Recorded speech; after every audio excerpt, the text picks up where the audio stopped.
Ay yes mga boss, so for today's video boss no, maglaki na ta boss ug magplaster ta sa atong asinta. Aha. So before ta mo start boss, if you already know this video no, how to perform, you can skip the video.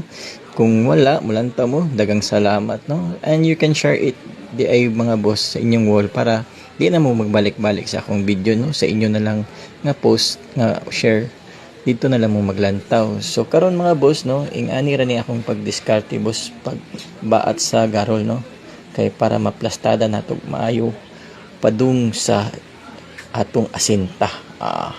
So nag-last scope boss sa right side jud kay i-plaster man nato na boss kay tuo man ko nga kamot.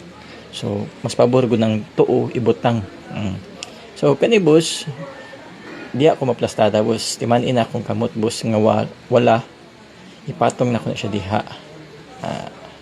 So pag nakita ninyo na boss, either 1 o'clock or alas 12 sa inyong asinta, goods na boss no, kanang asinta boss, kanang duwa fatal na boss for sure, basta tarunga rag lacking ayos.